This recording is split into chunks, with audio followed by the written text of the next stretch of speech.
Hi guys, I want to update you about the Burning Man reality. So I'm going. It's happening. After my last video, one of you guys reached out to me who I've spoken to in previous years about being a healer, and you had space at your camp, and thank you.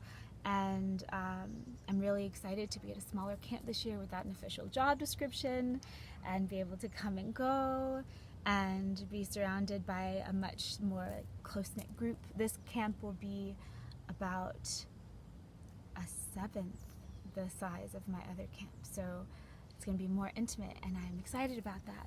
And I'm also excited to not have my days structured at all and to be able to just go exploring and see what happens and let myself be taken up by the playa while also knowing how to be prepared, always having water, always having sunscreen and snacks and spirulina tablets, definitely, goggles, dust mask, all the things you need. So I just want to tell you guys how it's going as I'm preparing. So that's how I found a way in, was by YouTube. So thank you, YouTube, and thank you guys for still being friends with me. If you found me from Burning Man stuff, because I did not intend, that's definitely my most watched video, and I did not intend for it to be. I had never been to Burning Man. I thought, hey, let me record this and tell you guys what it's like, and then it went out. So anyways, I do love Burning Man. I go in a priestess capacity. A priestess is what I feel I represent, which is the intention for the harmonic of this planet as living creature and everyone on it, and even farther out, you know, especially since I have some extraterrestrial experiences in my life, obviously. So anyways, I would just like to say that when I go to Burning Man, for everyone who's wondering, Burning Man is 70,000 people, at least. That's the last number I heard. It could have changed since then, give or take a couple thousand, I don't know, but 70,000, that's 12 of my hometowns. So if you read anything, especially something that's fear-mongery or like, yeah, fear-mongery, I'll say, or really judgment-based about Burning Man, that says it's somehow really dangerous or it's really dangerous in some capacity. Think of any city of 70,000 people where crazy stuff doesn't go down every single night. It exists, but that doesn't mean you're going to be in it. I mean, the nice thing about Burning Man is it's free self-expression, so people can do whatever they want, and things will trigger you if you're going for the first time. That's kind of the point, because by the end of the week, you've kind of released all your triggers. So every trigger you have, from seeing people naked just walking down the street and it being no big deal, to having to use porta potties, which Burning Man does a great job of keeping their porta potties clean. However, when tons of people are using the porta potties and they're due for a cleaning, it's gross, and you look at other people's poo, and by the end of the week, it's no big deal. Tips for that, by the way: essential oil on your dust mask or bandana or whatever you use when the dust storms come up and they coat you with dust, and I might be, you know, freshly showered, because there are ways to do that out on playa, and then one gust of wind and I'm covered in sand, and you guys know what that's like if you've been to Burning Man. But if you've never been to Burning Man, this is the way it is. It's hot, the heat is inescapable, you have to make sure you have enough water, which just bring a ton of water and stay hydrated. I like to set my clock and try to gulp a glass of water every hour or two. If I'm in my camp, I'll go fill up a glass and do it. And if I'm out, I make sure that I'm always drinking from my hydration pack. Sunscreen, I've only been sunburned, I can count on one hand the number of times in this whole life I've been sunburned. 2 of them, and the 2 worst ones, were at Burning Man. Even with sunscreen, but not as much as I should have worn. So now at this point today, I'm actually ordering my tents. The first year I went to Burning Man, I stayed in a ice fishing tent, which was very blacked out because it's supposed to keep you warm, actually, and we duct taped a tarp to the bottom of it so it was air sealed, and it worked pretty well. I really liked the structure of it. I thought about doing that this year, but I've also seen another setup that I want to try.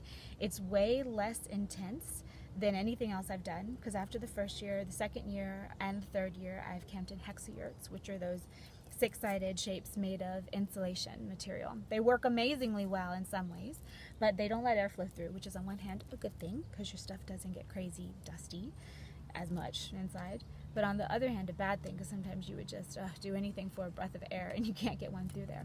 So a setup that I've seen that's pretty inexpensive, especially since I'm doing this last minute, and that I liked when I saw it, although I know it's not going to be perfect, is a tent inside a tent. So I'm going to get a bigger tent, like a 2-room tent, and then I'm going to get a tiny tent, one that's just for sleeping in, like a backpacking tent. And I will put the tiny tent inside the bigger tent and put all my bed stuff, like a really cozy bed setup, in the tiny tent. I have 2-inch foam mattresses I'm going to put in. I'm going to get a whole like bed in a bag to bring, quilts, sheets, cozy pillows, stuff like that, and have that all inside of the smaller tent, because it provides an extra barrier against dust, because during the crazy dust storms, there'll be a sheen on dust on just about everything, but also because of the energetic structure of it, which I like. And I'll have lights everywhere, little battery operated string lights. I'm ordering those today. I'm ordering 2 tents today. Also a bike, because you need a bike at Burning Man. It's important to get around. It's a city of 70,000 people. You have to have a bike and all the associated stuff. So a bike lock and lights, and a bike lock and bike lights. That's pretty much it. Headlamp and lights to light it up, because you want to know which one's yours. That's important. And you want to do stuff to it that will make it easy to recognize in a crowd. There are some amazing bikes on the playa. Incredible, incredible stuff. And there are lots of things like that I'm doing, planning out my menu, especially since I'm low sugar. So granola and stuff are great, but I have to make my own because I'm low sugar, and all that stuff, even if it has good ingredients, it's still packed with sugar. I don't want to sugar shop myself out. Lots of protein powder. I will probably be having 2 protein shakes every day, and cacao every day, and I might get some coffee to make some cold brews. I usually stay away from caffeine, but little caffeine kicks on the playa might be good, especially if I'm sleep deprived, which probably will be, because things are on their own schedule out there.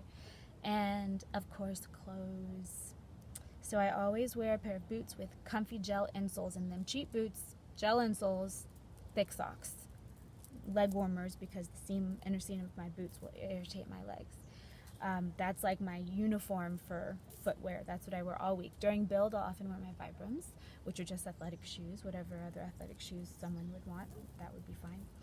And of course, work gloves to be able to put stuff together without hurting my hands. And what else?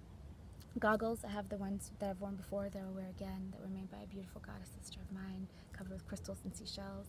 And I'm making other stuff just today. So now I'm scrambling to get everything ready. I'm driving up Friday, helping with build, and then starting it on Monday. So I'm going around to thrift shops, and I'm going around to yard sales and getting stuff. And just today I got these 2 strands of plastic pearls, because last year I wore real pearls and real crystals.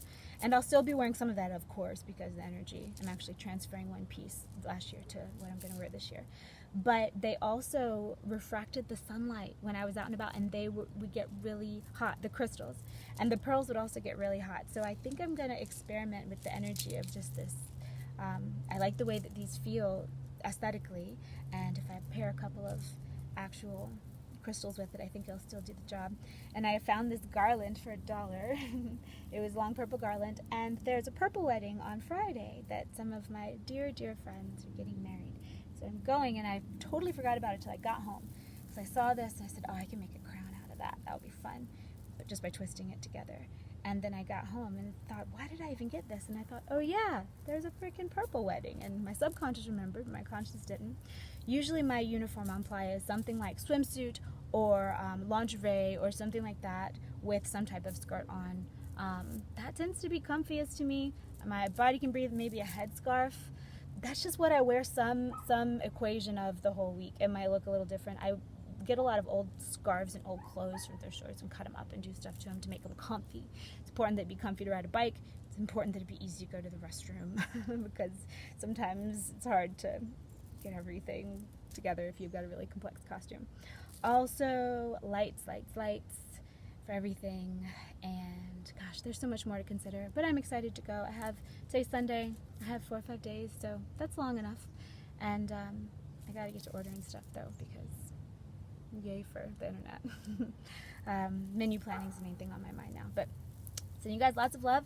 If you're on playa, maybe I'll see you, and I look forward to this year's burn, and I think that it's going to be a completely different experience because my intention is just to go in and hold a place of cool, watery, nourishing oasis, magic, and love, and holiness that is pure. Ooh, I'll read you. I just had a mantra that came to me today to be my Burning Man mantra. Gentle voltage, sacred, sexy, pure power, wisdom and joy, self-contained and shining grace, blessing all who see. That's my intention for Burning Man. All those energies woven together in a way that feels great for everyone, everywhere, including you guys. So, sending lots of love. And I'll keep you posted as much as I can. Okay, bye.